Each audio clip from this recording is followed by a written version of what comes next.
નમસ્કાર વિદ્યાર્થી મિત્રો, ગયા લેક્ચરમાં આપણે બે ગોળાના તંત્ર માટે કેપેસિટન્સનું સૂત્ર મેળવ્યું હતું.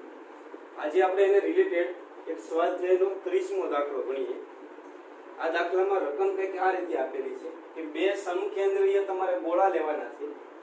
એક ગોળાની ત્રિજ્યા 12 સેન્ટીમીટર આપી છે અને બીજા ગોળાની ત્રિજ્યા 13 સેન્ટીમીટર આપેલી છે. આપણે તેમાં એવું કીધેલું કે જે ગોળાની ત્રિજ્યા વધારે હોય એને આપણે R2 નામ આપશું અને જેની ત્રિજ્યા ઓછી હોય એને આપણે R1 નામ આપશું. તો 12 સેન્ટીમીટર ત્રિજ્યા વાળા ગોળાને આપણે R1 કહી દઈએ અને 13 સેન્ટીમીટર ત્રિજ્યા વાળા ગોળાને આપણે કહી દઈએ R2. અચ્છા, આને મીટરમાં ફેરવતા આવડશે? 12 સેન્ટીમીટર ને મીટરમાં ફેરવો એટલે શું કરવાનું? 100 વડે ભાગી નાખો એટલે અહીંયા 0.12 મીટર થશે, અહીંયા 0.13 મીટર થશે. ગોળા ઉપરનો વિદ્યુતભાર તમને રકમ આપ્યો છે 2.5 માઇક્રો કુલમ અને કુલમમાં રૂપાંતર કરો તો શું થાય? 2.5 ના 2.5 માઇક્રો એટલે 10⁻⁻6 કુલમ. અને બંને ગોળાની વચ્ચેનો જે અવકાશ છે એમાં એક દ્રવ્ય ભરી દેવાનું છે. એ દ્રવ્યનો ડાઇલેક્ટ્રિક અચળાંક 32 આપેલો છે. તો પહેલો પ્રશ્ન તમને એવો પૂછ્યો કે આ બે ગોળાના તંત્રનું કેપેસિટન્સ ગણો. આકૃતિ કંઈક આ રીતે આપેલી છે. બે ગોળા તમારે સમકેન્દ્રીય લેવાના છે.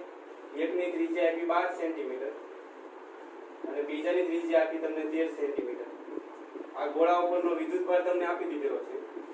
બીજા ગોળાનું અર્થિંગ કરેલું છે એવું પણ તમને કીધેલું છે. અને આ બંને વચ્ચે દ્રવ્ય ભરી દેવાનું છે.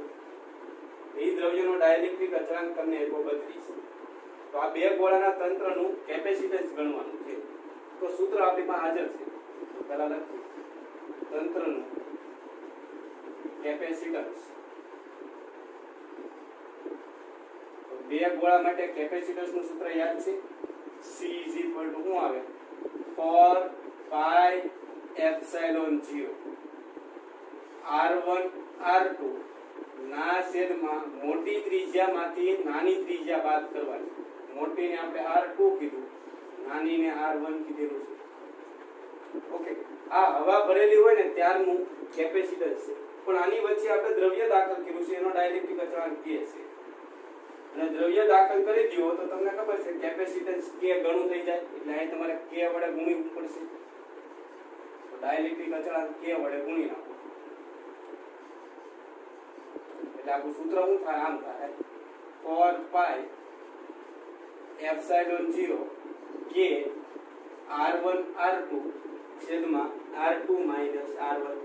હવે બધી માહિતી આપણી પાસે હાજર છે. તો 4 ના 4 પાઈ બરાબર મૂક્યો 3.14 એપ્સિલોન 0 ની કિંમત કેટલી થાય? 8.85 ગુણ્યા 10 ની માથે -12 કે એટલે ડાઇલેક્ટ્રિક અચળાંક, કુલંબીય અચળાંક લેવો ને એ કેટલો આપેલો છે? 32. R1 કેટલા મૂકશો? 0.12 અને R2 કેટલા મૂકશો? 0.13. આખાના છેદમાં R2 બરાબર 0.13 માઇનસ 0.12. આ બધાયનો તમે હિસાબ કરશો ને તો જવાબ કંઈક આટલો આવશે, સમથિંગ આવશે, બરાબર ને? 5.5 ગુણ્યા 10 ની માથે -9 ફેરાડ. -9 એટલે નેનો થયા તો શું આવશે? 5.5 નેનો ફેરાડ. આ તંત્રનું કેપેસિટન્સ આટલું થાય. પહેલો પ્રોબ્લેમ સોલ્વ થયો. હવે બી કરીને એવો પૂછું કે આ બે છેડા વચ્ચે, આ બંને ગોળા વચ્ચે વિદ્યુત સ્થિતિમાનનો તફાવત કેટલો હોય? તો વિદ્યુત સ્થિતિમાનના તફાવતનું ગયા વખતે સૂત્ર મેળવ્યું હતું, પણ આપણે ડાયરેક્ટ આમાં આ રીતે પણ ગણીએ કે જો વિદ્યુત સ્થિતિમાન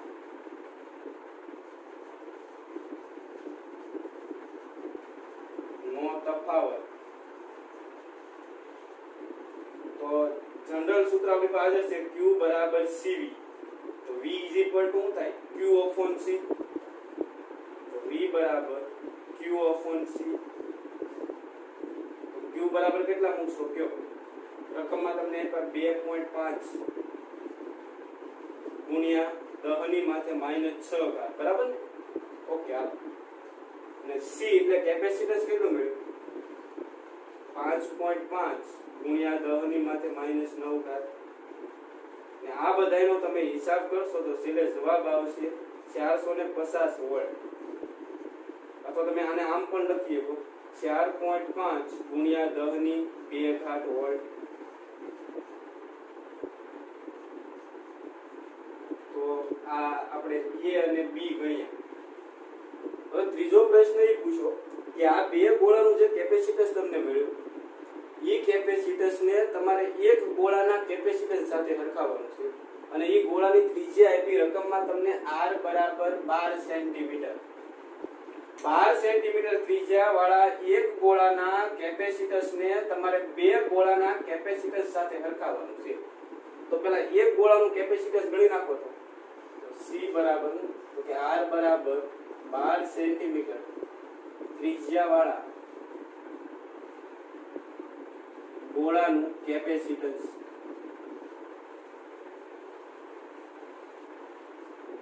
તો એક ગોળાના કેપેસિટન્સનું સૂત્ર તમને યાદ હશે આને આપણે C ડેશ કહી દઈએ તો એક ગોળાના કેપેસિટન્સનું સૂત્ર શું છે R/K અથવા આને K બરાબર 1/4πε0 મૂકી દો તો સૂત્ર શું થાય 4πε0 * R પણ આપણે આમાં જ કિંમત મૂકી દઈએ R કેટલી ત્રિજ્યા આપી 12 સેન્ટીમીટર અને મીટરમાં કરો તો 0.512 થશે K બરાબર કેટલા મૂકશો 9 ગુણ્યા 10 ની 9 ઘાત આ બધાયનો હિસાબ કરો તો જવાબ આવશે 1.33 ગુણ્યા 10 ની માથે -11 ઘાત ફેરાડ તો આ એક ગોળાનું કેપેસિટન્સ મળ્યું ખાલી જો અહીંયા 12 સેન્ટીમીટર ત્રિજ્યાનો એક ગોળો હોય તો આનું કેપેસિટન્સ કેટલું થાય 1.33 ગુણ્યા 10 ની માથે -11 ઘાત ફેરાડે અને એની બાજુમાં હવે જો તમે 13 સેન્ટીમીટર ત્રિજ્યાનો એક ગોળો લઈ લો અને તમે એનું અર્થિંગ કરી નાખો તો એનું કેપેસિટન્સ કેટલું મળે એટલે કે બે ગોળાના તંત્રનું કેપેસિટન્સ તમને કેટલું મળ્યું 5.5 ગુણ્યા 10 ની માથે -9 ઘાત ફેરાડે તો હવે તમારે મને કહેવાનું છે કે આ કેપેસિટન્સ વધારે છે કે આવડું આ તો આમાં -11 ઘાત મોટી -11 ઘાત છે અને આમાં -9 ઘાત છે તો -9 મોટા કે -11 મોટા તો -11 કરતા -9 વધારે કહેવાય એટલે કે આના કરતા આ કેપેસિટન્સ છે વધારે કહેવાય એટલે કે એક ગોળાના કેપેસિટન્સ કરતા બે ગોળાના તંત્રનું કેપેસિટન્સ છે વધારે હોય એટલે આપણે આવું લખીએ કે આમ એક ગોળા કરતા બે ગોળાના તંત્રનું કેપેસિટન્સ ઘણું વધારે હોય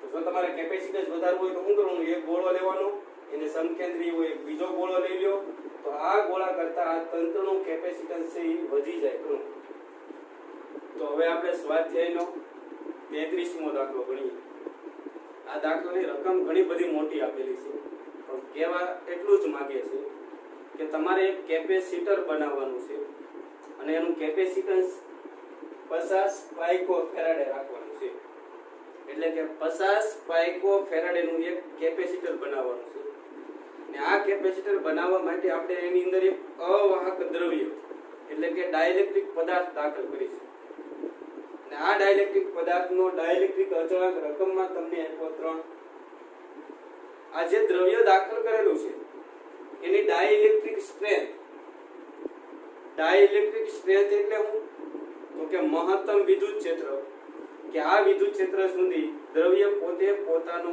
અવાહકતાનો ગુણધર્મ જાળવી રાખે છે તો આ મહત્તમ વિદ્યુત ક્ષેત્રને આપણે ડાઇલેક્ટ્રિક સ્ટ્રેન્થ કહીએ છીએ એટલે ડાઇલેક્ટ્રિક સ્ટ્રેન્થ આપેલી છે એટલે બીજું કાંઈ નહીં હું મહત્તમ વિદ્યુત ક્ષેત્ર તો મહત્તમ વિદ્યુત ક્ષેત્ર 10⁷ વોલ્ટ આપેલું છે વોલ્ટ પર મીટર બીજું આ જે આપણે કેપેસિટર બનાવવાના છે એ કેપેસિટરને 1000 વોલ્ટના સપ્લાય સાથે જોડવાનું છે એટલે સપ્લાય વોલ્ટેજ તમને રકમમાં આપ્યા છે 1 કિલો વોલ્ટ કિલો એટલે 1000 ત્યાં બરાબર ને? અને આમે લખી શકો 1/1 કિલો એટલે 10^3 થાય.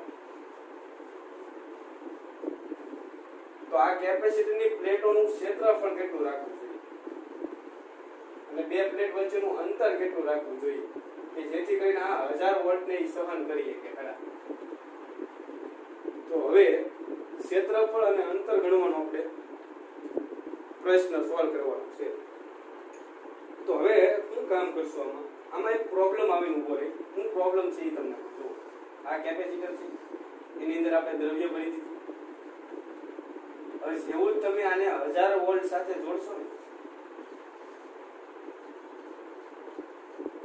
એટલે આ બે પ્લેટો વચ્ચે પ્રબળ વિદ્યુત ક્ષેત્ર ઉત્પન્ન થાય અને આની અંદર જે બધા અણુઓ છે એનું આયનીકરણ થઈ જાય. એટલે આ જે અવાહક ભાગ છે ને એ સુવાહક થઈ જાય. અને જો સુવાહક થાય તો આપણું કેપેસિટર છે એ કેપેસિટર રહે નહીં, કારણ કે બંને વચ્ચે અવાહક દ્રવ્ય હોવું જરૂરી. એટલે આ કેપેસિટર શોર્ટ થઈ જાય, બીજી ભાષામાં કહીએ તો ડેમેજ થઈ જાય. એટલે આ કેપેસિટરને જો ડેમેજ થવા ન દેવું હોય, એને નુકસાન થવા ન દેવું હોય તો આની અંદર વિદ્યુત ક્ષેત્ર છે બહુ પ્રબળ થવું જોઈએ નહીં. જો 10^7 સુધી પહોંચી ગયું તો આને નુકસાન થવાની સંભાવના ખરી. તો આને જો નુકસાન થવા દેવું ન હોય તો આની અંદર વિદ્યુત ક્ષેત્ર કેટલું રાખવું જોઈએ એ રકમમાં કીધું કે કેપેસિટરને જો તમારે સલામત રાખવું હોય તો આની અંદર જે વિદ્યુત ક્ષેત્ર ઉત્પન્ન થાય ને એ કેટલું હોવું જોઈએ? તો ડાઇલેક્ટ્રિક સ્ટ્રેન્થના 10% જેટલું જ આમાં રાખવાનું. તો કેટલું રાખવાનું છે એની વાત કરીએ આપણે.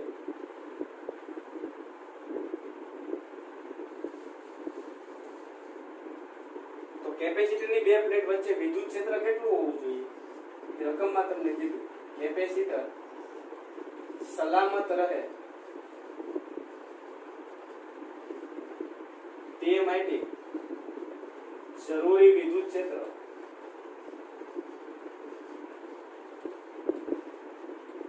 એને આપણે કીધી ઈ યુડા ઈ કેટલા હોવા જોઈએ?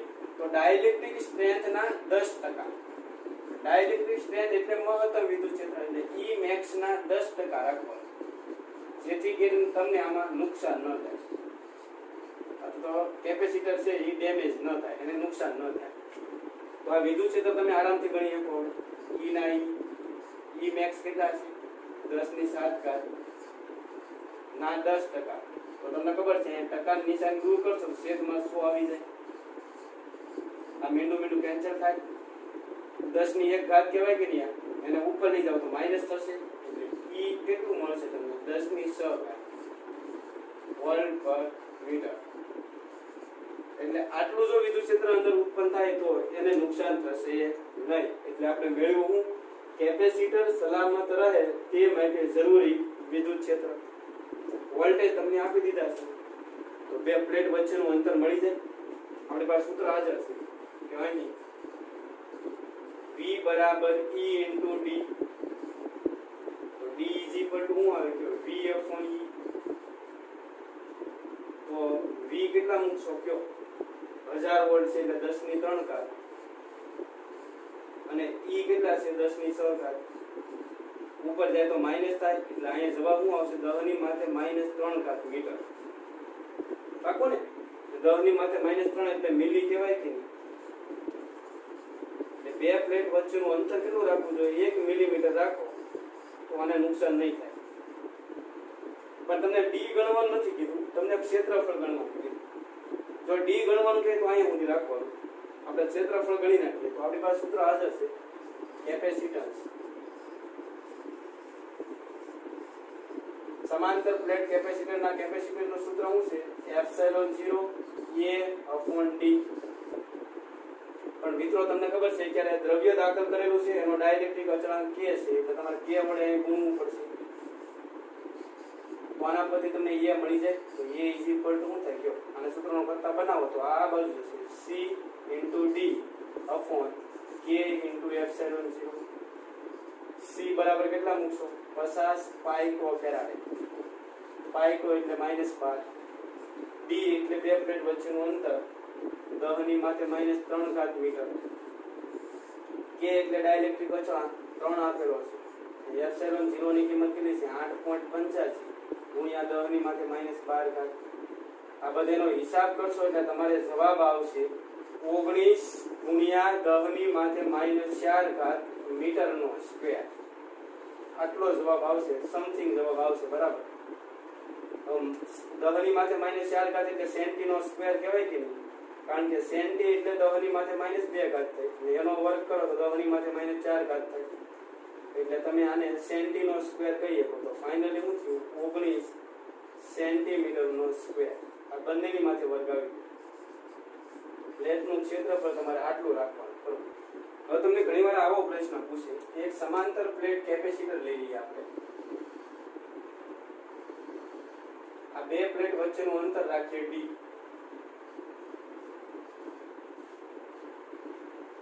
બરાબર અત્યારે બંને વચ્ચે હવા હોય આ પ્લેટનું ક્ષેત્રફળ કહી દઈએ હવા હોય અથવા તો શૂન્ય અવકાશ હોય ત્યારે કેપેસિટન્સ કેટલું થાય તો લખી નાખીએ જ્યારે બે પ્લેટ વચ્ચે હવા હોય ત્યારે કેપેસિટન્સ એને હું કીધું C0 કેટલું આવે કયો એપ્સિલોન 0 આખી પ્લેટનું ક્ષેત્રફળ કેટલું છે a અને બે પ્લેટ વચ્ચેનું અંતર કેટલું છે d સમીકરણ નંબર આપી જોઈએ હવે તમારે શું કરવાનું છે આ બે પ્લેટ વચ્ચેના અવકાશમાં આપણે ડાઇલેક્ટ્રિક પદાર્થ ભરી દેવાનો છે પણ આમાં છે આ ભાગમાં અલગ ભરવાનો છે અને આ ભાગમાં અલગ ભરવાનો છે આની અંદર આપણે જે ડાઇલેક્ટ્રિક પદાર્થ ભરીએ એનો ડાઇલેક્ટ્રિક અચળાંક છે K1 અને આની અંદર જે ડાઇલેક્ટ્રિક પદાર્થ ભરીએ એનો ડાઇલેક્ટ્રિક અચળાંકને હું કીધું K2 આમાં એક બીજું દ્રવ્ય ભરી ગયું આનો ડાઇલેક્ટ્રિક અચળાંક છે K2 આવડો આ જે ભાગ છે એ ભાગની અંતર છે અથવા જાડાઈ છે એને હું કીધું D1 અને આ ભાગની જાડાઈ છે એને હું કીધું D2 તો અત્યારે હવે તંત્રનું સમતુલ્ય કેપેસિટન્સ કેટલું થાય આવો પ્રશ્ન પૂછે તો આગળ વધીએ તો હવે તમને ખબર પડે છે બે કેપેસિટર બની ગયા એક આવડો આ અને એક આવડો આ તો મારે જો આનું કેપેસિટન્સ ગણવું હોય તો લખીએ K1 દ્રવ્ય વાળા ભાગનું કેપેસિટન્સ એને હું C1 કહી દઉં તો હવા હોત તો હું આવત એપ્સિલોન 0 a upon d પણ હવે તમને ખબર છે એટલા ભાગમાં ડાઇલેક્ટ્રિક અચળાંક કેટલો છે K1 આ ભાગનું ક્ષેત્રફળ તો એ જ છે જો તો ક્ષેત્રફળ એ પણ આ ભાગ છે એની જાડાઈ કેટલી થવાની D1 એ ભાગનું કેપેસિટન્સ મળ્યું તમને K1 epsilon 0 a upon d અચ્છા હવે K2 દ્રવ્ય વાળા ભાગનું કેપેસિટન્સ ગણવું હોય તો K2 દ્રવ્ય વાળા ભાગનું કેપેસિટન્સ તો એને આપણે કહીએ C2 તો મને લખાવી શકશો ડાઇલેક્ટ્રિક અચળાંક કેટલો છે K2 પ્લેટનું ક્ષેત્રફળ તો એ જ રહેવાનું તો એપ્સિલોન 0 a upon શું આવશે કે અંતર D2 સમીકરણ નંબર આપી દો હવે તમને ખબર પડે છે આ બે કેપેસિટર છે શ્રેણી જોડાણમાં થઈ ગયા આપણે આ જે કેપેસિટર છે એની પ્લેટ અને બીજું કેપેસિટર છે એની બંનેની પ્લેટ કોમન છે એનો મતલબ એમ થયો કે બંને શ્રેણી જોડાણમાં થયા કે બંને શ્રેણી જોડાણમાં હોય તો સમતુલ્ય કેપેસિટન્સ કેટલું થાય ઉપર ગુણાકાર ને નીચે સરવાળો તો લખીએ હવે સમતુલ્ય કેપેસિટન્સ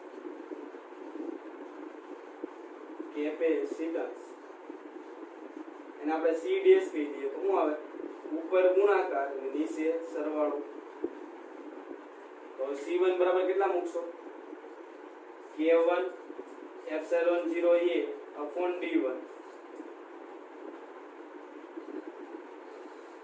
બરાબર ને C1 ની કિંમત મૂકી C2 બરાબર શું મૂકશો K2 epsilon 0 a upon D2 છેદમાં બંનેનો સરવાળો થઈ જાય K1 epsilon 0 a upon D1 plus K2 epsilon 0 a upon D2 તો આ બે માંથી કોમન શું નીકળે અહીંથી એપ્સિલોન 0 a અને અહીંથી એપ્સિલોન 0 a કોમન નીકળશે આ કોમન નીકળે અહીંયા ગુણાકાર છે એટલે આ બે કોમન નીકળે યાને એ ઉડી જાય તો રહેશે હું તો c dash is equal to લખાવો લ્યો એક તો ઉડી ગયા બરાબર ને તો અંશમાં રહેશે k1 k2 બીજી એક આ વધ્યા રહેશે એપ્સિલોન 0 a એના છેદમાં શું આવશે d1 d2 ને આખાના છેદમાં આ તો બે કોમન નીકળી ગયા આખાના છેદમાં શું આવે k1 d1 plus k2 upon d2 okay હાલો તો c ડેશ ના c ડેશ અંશને બતાવવાનું નથી એટલે k1 k2 epsilon 0 a upon d1 d2 d1 d2 એના છેદમાં આને આને ગુણ નાખો આને આને ગુણ નાખો તો શું થાય કયો d2 k1 પ્લસ આને આને ગુણ નાખો તો d1 k2 છેદમાં બંનેનો ગુણાકાર થાય એટલે શું આવે કયો d1 d2 તો આ d1 d2 અને આ d1 d2 કેન્સલ થશે તો વધ્યું શું રહ્યું c ડેશ બરાબર અંશમાં રહેશે k1 k2 epsilon 0 a upon d2 k1 plus d1 k2 હજી એક કામ કરવાનું છે જો આને k1 k2 વડે ભાગી નાખો અંશને અને છેદને k1 k2 વડે ભાગી નાખો ફાઇનલી શું થાય c ડેશ બરાબર હવે તમે આને k1 k2 વડે ભાગશો એટલે આ તો બે ઉડી જવાના છે એટલે અહીંયા શું રહે એપ્સિલોન 0 a આને હવે તમારે k1 k2 વડે ભાગવું પડશે તો d2 k1 આને k1 k2 વડે ભાગી નાખો પ્લસ d1 k2 આને k1 k2 વડે ભાગી નાખો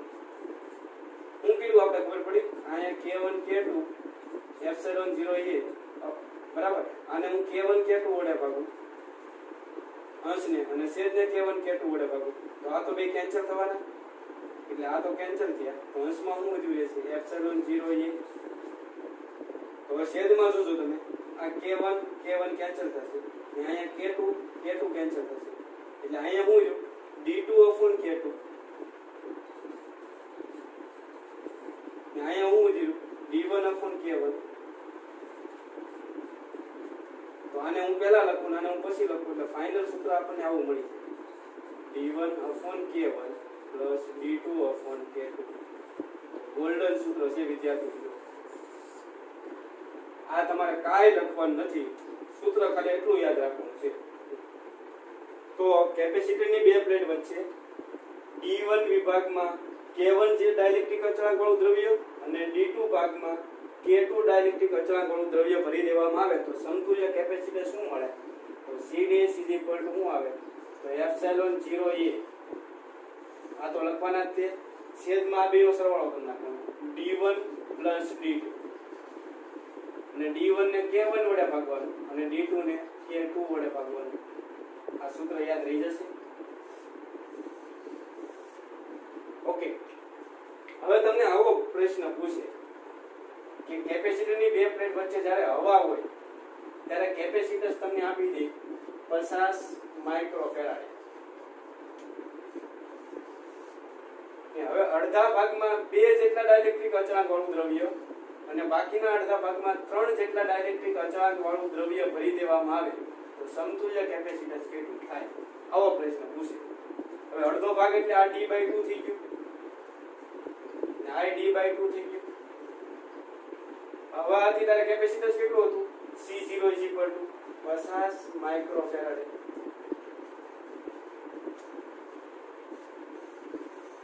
દ્રવ્ય દાખલ કરી દીધા બાદ કેપેસિટન્સ કેટલું થાય તમે ગણી શકો ખરા એપ્સિલોન 0 ના એપ્સિલોન 0 a ના a છેદમાં d1 ની જગ્યાએ હું મૂકશો d/2 k1 ના k1 d2 ની જગ્યાએ હું મૂકશો d/2 k2 ના k2 બેમાંથી d/2 કોમન નીકળશે એટલે ફાઇનલી શું થાય એપ્સિલોન 0 a upon d/2 ને કોમન કાઢી નાખો તો અહીં રહેશે 1 upon k1 plus 1 upon k2 by 2 ને ઉપર લઈ જાઓ તો 2 એપ્સિલોન 0 a upon d આને આને ગુણ નાખો તો અહીંયા રહેશે અંશમાં તો કાઈ ન હોય તો એક હશે બરાબર ને એપ્સિલોન 0 a અહીં લખી નાખ્યા તો આને આને ગુણ એટલે k2 પ્લસ k1 છેદમાં k1 into k2 એને ઉપર લઈ જાઓ તો અહીંયા આવી જાય k1 into k2 હવે એપ્સિલોન 0 a upon d એટલે શું થાય? એપ્સિલોન 0 a upon d એટલે શું થાય? c0 તો 2 ના 2 અહીંથી ગયા c0 k1 k2 છેદમાં k1 plus k2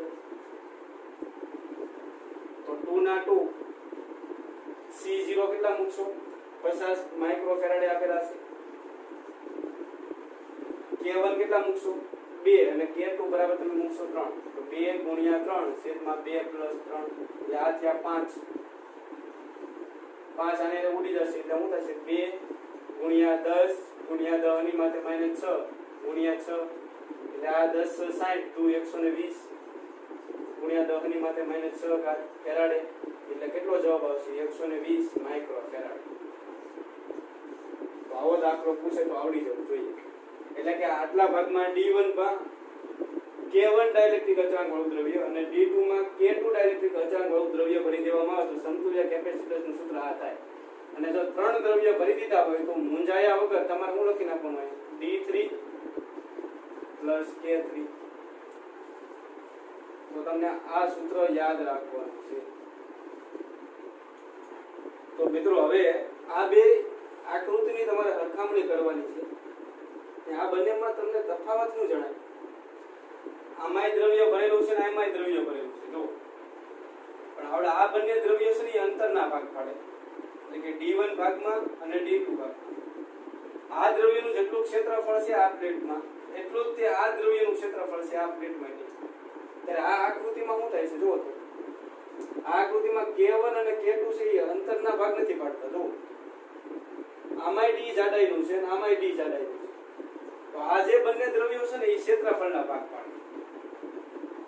એટલે કે આ ભાગનું ક્ષેત્રફળને હું કીધું A1 આ ભાગનું ક્ષેત્રફળને હું કીધું A2. તો આ બંને કેપેસિટરો છે ને એ સમાંતરમાં હોય. યાદ રાખજો. જો અંતરના ભાગ પડતા હોય ને તો એ બંને શ્રેણીમાં હોય અને ક્ષેત્રફળના ભાગ પડતા હોય તો એ બંને કેપેસિટરો સમાંતરમાં હોય. તો ફટાફટ આને સોલ્વ કરવાનો પ્રયત્ન કરીએ તો આનું કેપેસિટન્સ કેટલું આવે? C1 બરાબર તો લખાવશો. ડાઇલેક્ટ્રિક અચળાંક કેટલો છે? K1 એપ્સિલોન 0 આનું ક્ષેત્રફળ કેટલું છે? A1. આ પ્લેટની જાડાઈ અથવા આપણે આ જે ડાઇલેક્ટ્રિક પદાર્થ છે એની જાડાઈ કેટલી આવશે? D જેટલી જ તે. સમીકરણ નંબર 1 આપી દો. બીજાનું કેપેસિટન્સ કેટલું થાય? K2 એપ્સિલોન 0 ક્ષેત્રફળ કેટલું છે? A2 ના છેદમાં D. બંને કેવા જોડાણમાં છે? સમાંતરમાં. સમાંતરમાં હોય એટલે સીધો સરવાળો થાય. સમતુલ્ય કેપેસિટન્સ કેટલું થાય? C C1 + C2. તો C1 કેટલા મૂકશો? K1 epsilon 0 A1 upon D plus K2 epsilon 0 A2 upon D.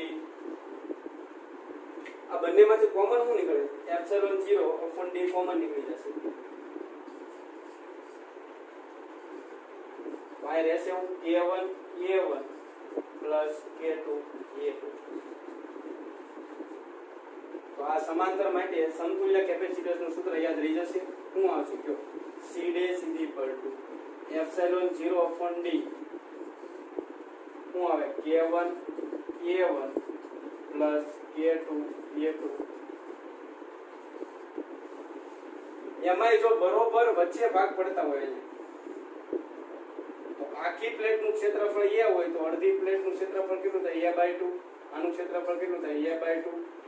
તો અહીંયા તમે A1 ની જગ્યાએ હું મૂકી શકો? A/2. K1 ના K1 A1 ની જગ્યાએ હું મૂકશો? A/2. K2 ના K2 A2 ની જગ્યાએ હું મૂકશો? A/2. તો બંનેમાંથી A/2 કોમન નીકળે તો એપ્સિલોન 0 A upon 2D. બરાબર ને? અહીંયા શું રહેશે? K1 plus K2.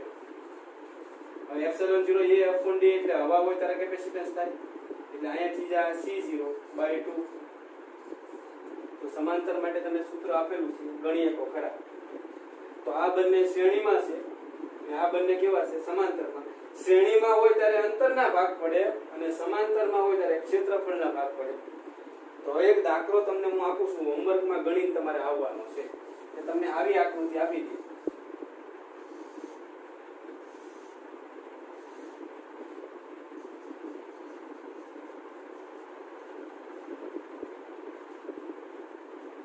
આમાં એક દ્રવ્ય ભરી દઈએ આપણે, એનો ડાઇલેક્ટ્રિક અચળાંક છે K1. તો પહેલા તમારે આનું કેપેસિટન્સ ગણવાનું, પછી એક અહીંયા દ્રવ્ય ભરી દઈએ આપણે, આનો ડાઇલેક્ટ્રિક અચળાંક તમને આપી દઈએ K2.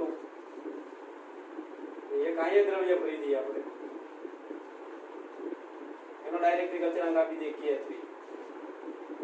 તો આપણે અહીંયા જે છે એ ક્ષેત્રફળના ભાગ પડે. આ ભાગમાં આનું ક્ષેત્રફળને a/2 કહી દો, આનું ક્ષેત્રફળને a/2 કહી દો. તો તમારે શું કરવાનું, પહેલા K2 નું કેપેસિટન્સ ગણવાનું, K3 નું કેપેસિટન્સ ગણવાનું. આ બંને કેવા જોડાણમાં આવશે, સમાંતરમાં, એટલે એનું સમતુલ્ય કેપેસિટન્સ ગણવાનું, એને C' કહી દેવાનું. હવે આનું C' અને આપણો આ C1 બંને કેવા જોડાણમાં આવશે, શ્રેણીમાં, તો એનું કેપેસિટન્સ ગણો. તો સમતુલ્ય કેપેસિટન્સ કેટલું આવે એ ગણીને બતાવવાનું છે.